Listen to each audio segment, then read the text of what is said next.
Ini dia tokoh pemicu pembakaran Al-Quran di Swedia dan Norwegia.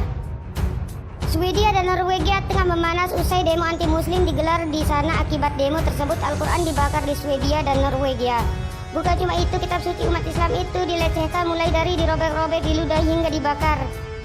Dalam penelusuran redaksi, persoalan rupanya dipicu dari meningkatnya sentimen anti-imigran asal Timur Tengah. Sejumlah pihak anti-muslim di Swedia pun kemudian menggelar aksi demo, tetapi luapan marah para pendemo pecah usai politisi kontroversial Denmark Rasmus Paludan yang hendak datang ke Swedia dilarang oleh otoritas setempat. Dikutip dari CNBC, Senin 31 Agustus 2020, Paludan sendiri awalnya berniat ambil bagian dari kegiatan orasi dalam demo anti-muslim di kota Malmö, Swedia Selatan. Namun pihak berwenang malah melakukan blokir kedatangannya. Akibatnya muncul ketegangan dari kubu sayap kanan hingga kemudian disita AFP. Para pendemo melakukan aksi pembakaran dan perobekan Al-Quran di Swedia dan Norwegia. Hingga menjalar ke Norwegia, usai aksi demo anti-muslim memanas di Swedia, kerusuhan juga terus meluas ke Norwegia. Sama seperti di Swedia, di sana ada kelompok anti-muslim yang turut menggelar demo, hingga kemudian melecehkan Al-Quran. Para pendemo dilaporkan merobek hingga meludahi Al-Quran. Di sana ada kelompok yang kemudian menjadi marah atas aksi mereka hingga akhirnya timbul bentrokan antara kedua belah pihak. Polisi sejauh ini sudah turun tangan dan menangkapi sejumlah orang. Siapa toh Paludan? Kembali pada sosok Paludan, dia sendiri tercatat pernah melakukan pembakaran Al-Quran di Denmark dan rekam jejaknya. Dia rupanya adalah pemimpin partai Sramkrus yang ia dirikan pada 2017. Sayang tak jelas berapa kader partai yang dimiliki, tetapi yang pasti mereka pernah coba ikut proses pemilu di Denmark pada 2019 silam. Ketika itu mereka dinyatakan hanya mendapat sedikit dukungan suara. Pada 2019, partai Paludan kemudian mengubah nama menjadi Heartlands, garis keras, karena terjebak kasus penyalahgunaan suara pada pemilu. Paludan sendiri awalnya berprofesi sebagai pengacara, tetapi dia dilarang bekerja sebagai advokat selama 3 tahun dan dibekukan SIM-nya selama 1 tahun usai kasus pernyataan rasis.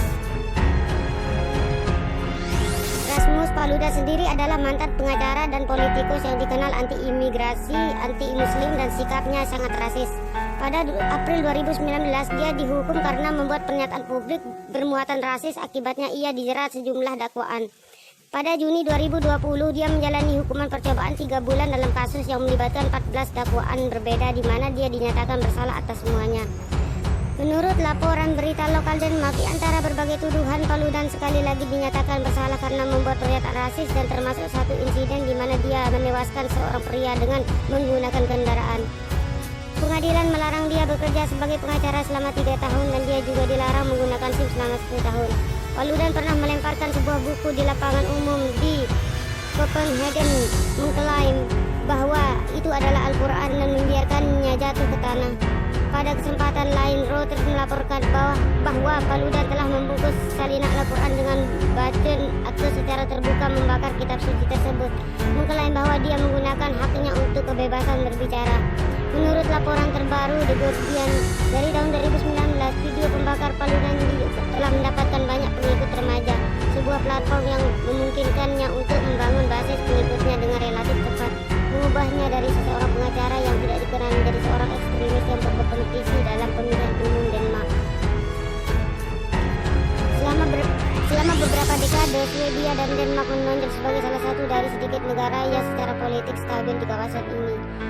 Telah berubah selama beberapa tahun terakhir, terutama sejak krisis imigrasi di Eropa yang dimulai dengan serius pada tahun 2015. Isu-isu seperti imigrasi, ras, integrasi, kejahatan agama, kesejahteraan sosial, dan diskriminasi dan lainnya telah menjadi garis depan politik diskusi di negara-negara ini.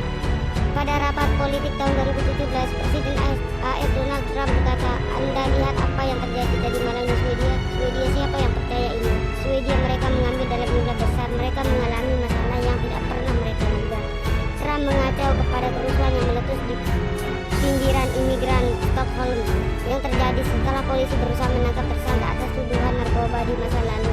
Negara ini telah menyaksikan ratusan kerusuhan yang terkait dengan masalah pengangguran dan integrasi imigran. Pada 2015, ketika Swedia mulai menyaksikan peningkatan tajam dengan imigrasi, negara itu juga menghadapi demonstrasi anti dan pro imigrasi dan desakan terkait. Laporan berita Al Jazeera dari 2019 menunjukkan menyebutkan bahwa ekstremis anti-muslim telah menjadi lebih parah di Denmark selama beberapa tahun terakhir.